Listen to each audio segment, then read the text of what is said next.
Welcome to Parallel Leaders.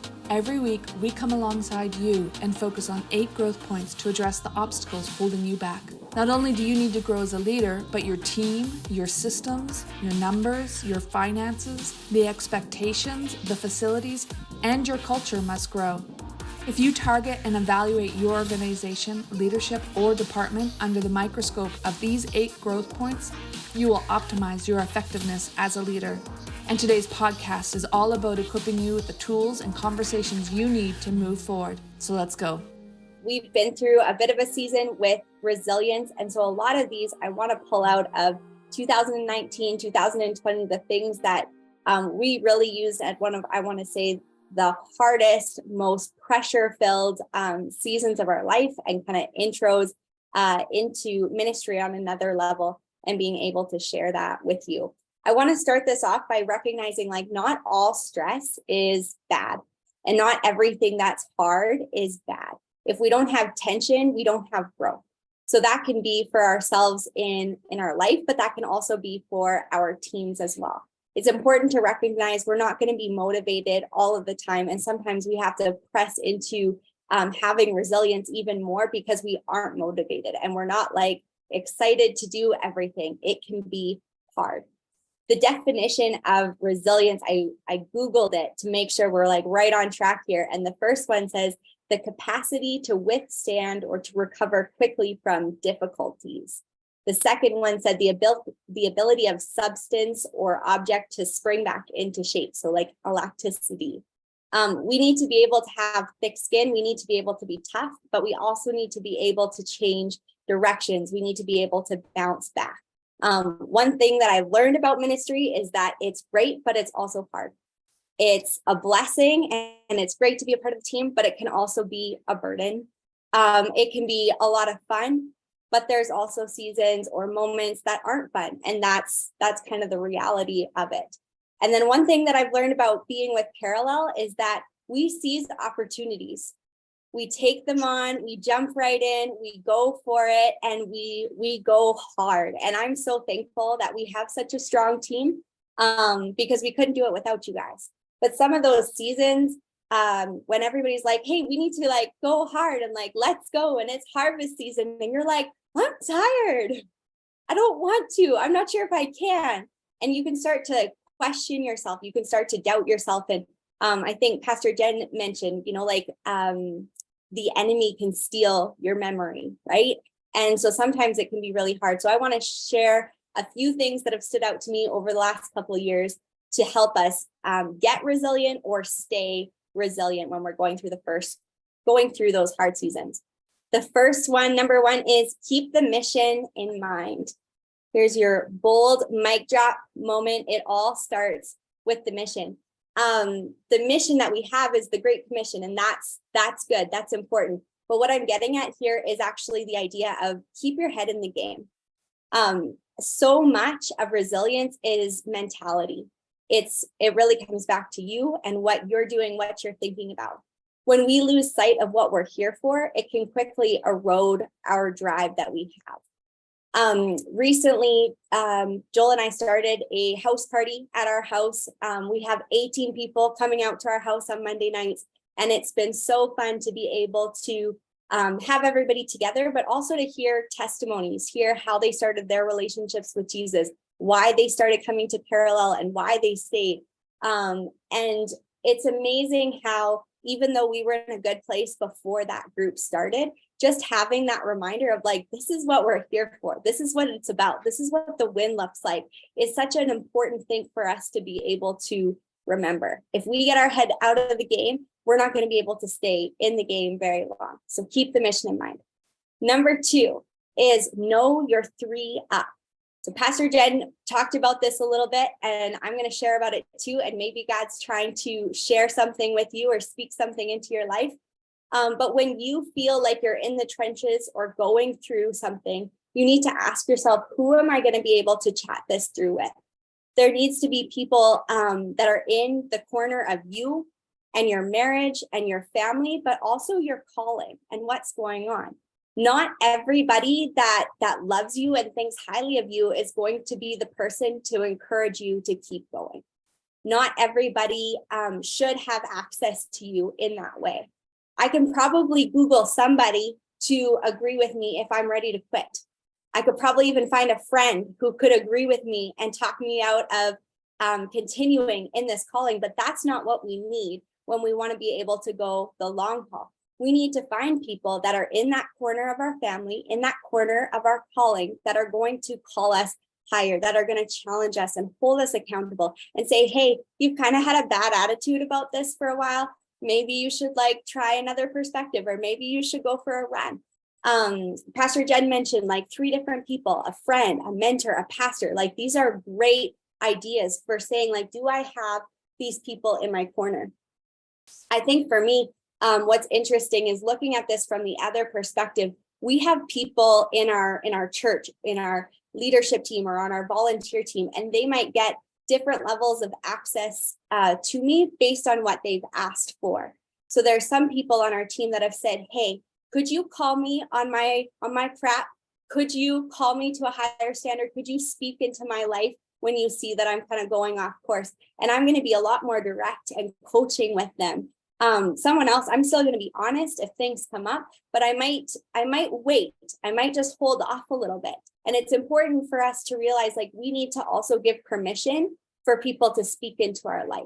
So you might have these 3 people and you might say, well, I have this person, I have this person, I have Pastor Renee. But if Pastor Renee doesn't know that you're thinking of him in that way, he might not just be as blunt or straightforward with you. So making sure that your 3 know that they are part of your 3 is important so that they can be looking out, but also looking for opportunities to speak that into your life. Number 3 is know your personal why, or you could call this know your who why, which again is going to mess with your brain. That's why they put me last, so I can keep you on your toes. Know your who why. It doesn't even make sense until we start to explain it. Who are you doing this for?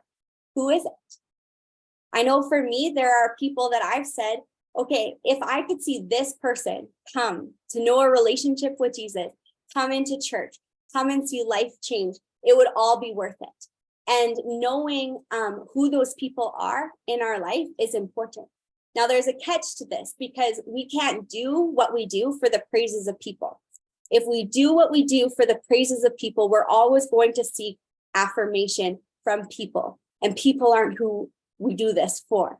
But God has called us to go into the world and to make disciples. And I think it's good for us to know why we do this, and on that personal level, who we do this for. So for an example, I shared this on Sunday, but I would love to see my stepmom come and start a relationship with Jesus. When I was 12 years old, she was like, I'm an atheist. I'm never going to church. I'm not doing it. And like invite by invite, I've been like, hey, come watch me preach for the first time. Hey, I'm in the Sunday school play. Come check this out. And she started to actually come into our building. And she's like, you know what? If this church was where I lived, I would consider coming. I'm like, you know what? That's huge progress. Someone else is like a former boss. Him and I have had so many conversations about having a relationship with God and is it relevant? And if he could come in the doors, that would be huge. And then the other one is a girl that's in our community, and she is so full of joy and life and fun and bubbly and just has this way of speaking into people's life, but she doesn't know Jesus yet. And I am celebrating already the day that she comes into our church and gets to know Jesus, and then the impact that she's going to be able to have because of the God-given talents that are already in her life. So in the moments that I feel like, why am I even doing this? This is so hard. Why did we sacrifice this? Why did we give up our 3 family movie nights in a week? Why did we decide to do all of this? I try to remember those 3 people. And if you predefine who those people are and you can see their face and you can see their life, it's a whole lot harder to quit and to give up on them because they're a real person. They're not just another person, but they're a person to you specifically. Number 4 is know what balls are rubber and what balls are glass. Okay, so try as I may, I can't do all the things that I want to do at the same time with all the drive that I want to be able to do. For some reason, it just doesn't work. I can't have 5 babies and 10 dogs and run ministry. And what else did I want to do? I wanted to breed my dog. And Joel said, no. He's like, I'm drawing the line. This is too much. You can't do everything at the same time. Some things are going to have to drop. And with that, we need to know, okay, what balls are rubber and what balls are glass? And I'm kind of making a joke there about my dogs, but within your family, you need to know, okay, what balls, if they drop, are going to break? What are going to be shattered? What's going to be a big deal? And what balls, if they drop, are going to bounce? And it's going to be fine, because we have those balls in both our family, in our personal life, and in our ministry life.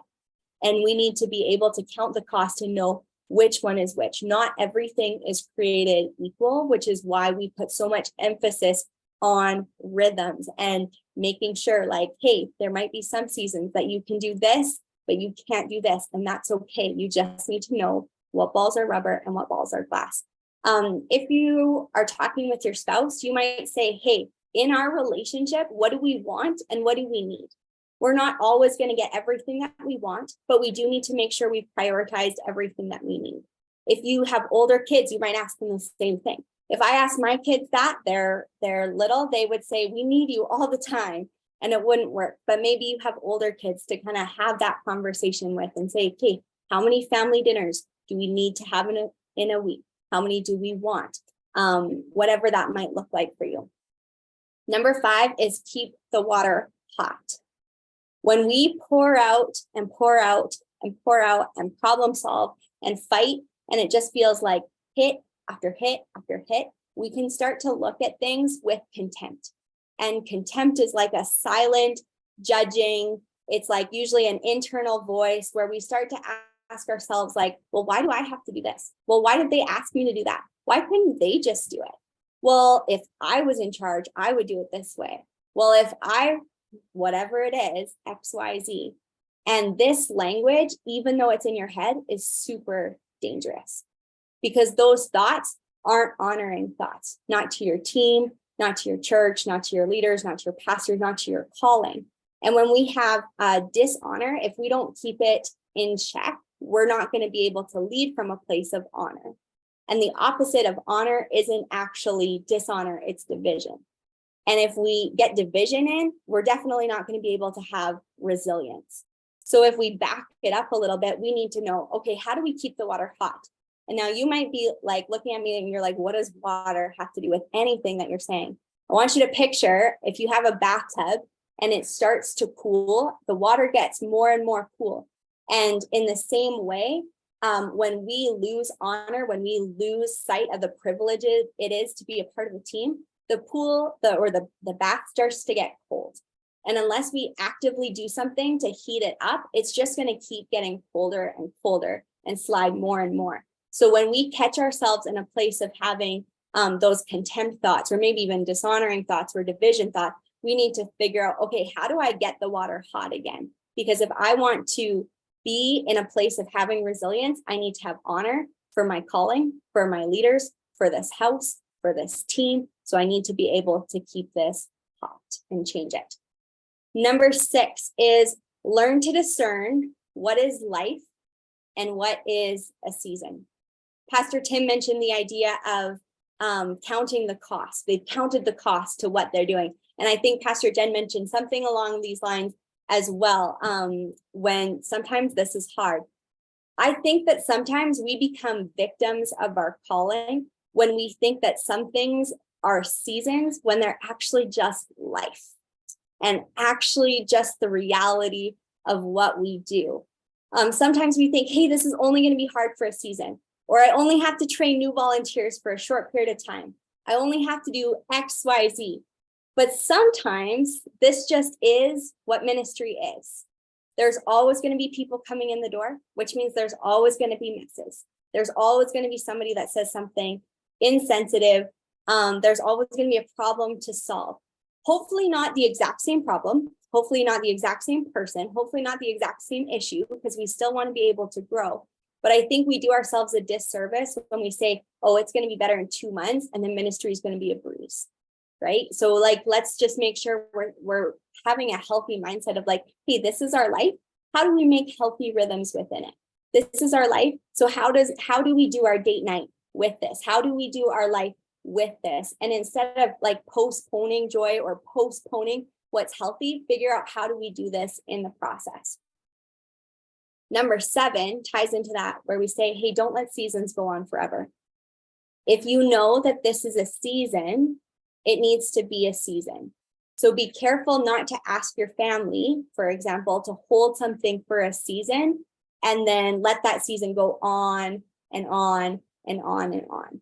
You can work late nights, trying to crush out a project or do something with excellence, or you're preparing for Easter or Mother's Day and it's a season. But if you start doing that in June and July and August, when that's a season to like refill your cup and take your family time and create those memories, it's not going to work. We need to make sure that things that need to just be seasons stay as seasons. Number 8, you guys are going to love with this one. Learn from giraffes. Learn from giraffes. All right, we're still awake and it's 8:28, you guys. This is good. Okay, giraffes are an incredible animal, and they're not even my favorite animal. But I heard a speaker talk about this in 2019, and I loved it, and it's resonated with me so much. Giraffes have a really, really long neck, and they are very tall. They are the opposite of me. But giraffes have a high perspective. They look from a high perspective. They eat from a high perspective. They watch from a high perspective. They only get low to have water, and then they go right back up again. And so in ministry, we need to be thinking, hey, how am I thinking high? How am I feeding myself from a high place? Like if you're talking with people that aren't in the same place as you in ministry, and they're like, oh, I serve once a month. And you're like, man, I serve every week, and I can't remember the last time I had a Sunday off. If you're talking to those people, you're not going to have that high perspective. And they're not going to be the people that you want to go to for solutions or for advice. You want to be able to go to people who are in a similar place than you or farther along than you to say, hey, how are you doing this? How can I do this better? So giraffes, they think high, they eat high, they look high. And you want to know the cool thing about them?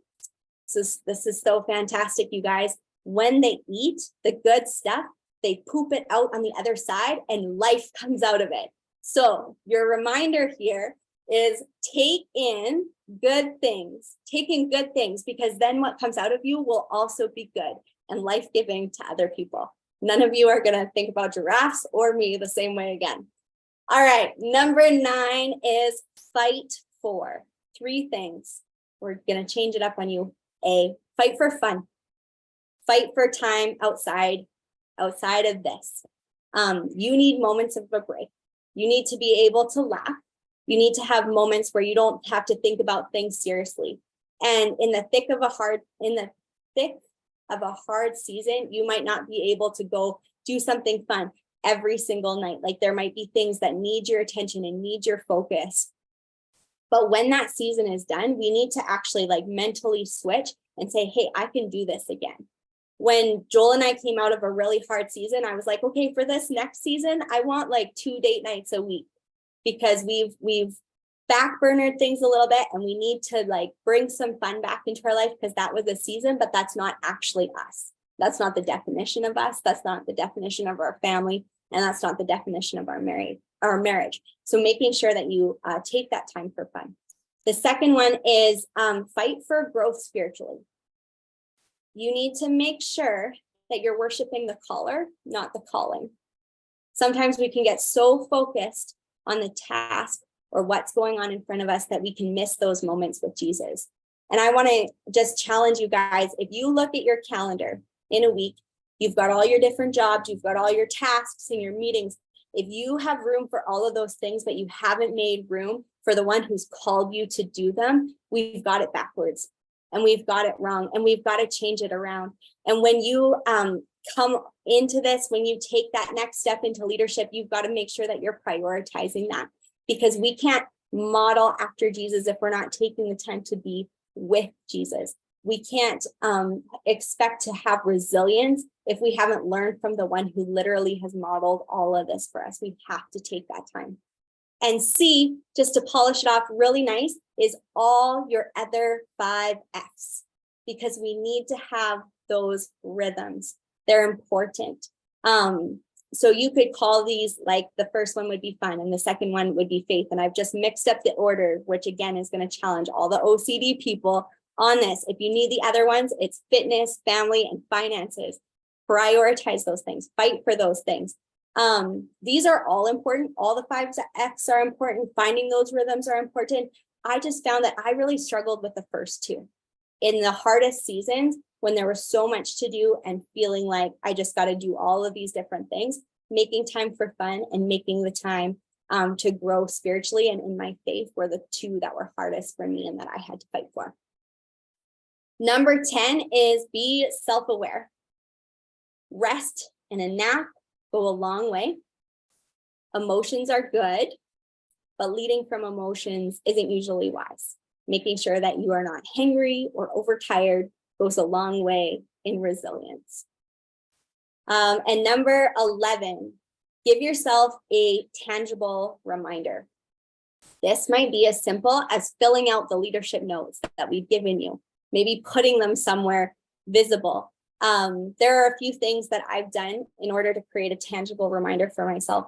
One is I went and I got a tattoo and I put it where I could see it every single day. I'm pretty sure if Pastor Kelly came back and we all had tattoos that inspired us to grow and be resilient, he'd be very proud. So quote me or don't quote me on that, but I think that would be good. If you're not quite there, here are a couple other things. One thing that I've done is I've taken sticky notes and put them in places in my house or my workspace where I might need a reminder. Another one that was mentioned already tonight was I am statements. I had like a page of those at one point in my closet in that hardest season, going through them over and over and over again. If you can pre-declare how you're going to come out on the other side, fueled from a place where God has already promised this to you, you will be in a much better place to take that hit. So let me say that again, in case that was a bit of a mouthful. If you know how you're going to end things, the Bible says we are called to be strong. We are more than conquerors. We are capable. We can do all things through him who strengthens us. If we know those ahead of time before we get to a place where we're in a pressure moment or doing hard things, it's going to be a lot easier for our brain to remember than if we're in the moment and then being like, now what do I do and what do I say? So predetermining, okay, what are these things that are important to me is huge. Pastor Jen mentioned the idea that Larry Bry brought up, the trophy case. Having that visual reminder is so huge. Making sure you know like what's reinforcing your why, what helps you stay strong. Making sure that it is visible and something that you can see regularly is so huge. Thank you for listening to the Parallel Leaders podcast. If you're looking for additional resources, tools, and conversations to move your organization forward and capture the hearts of your community, check out parallelleaders.com and make sure to subscribe to receive each new episode as it's released. And don't forget to follow us on Facebook and Instagram at Parallel Leaders. We'll see you next time.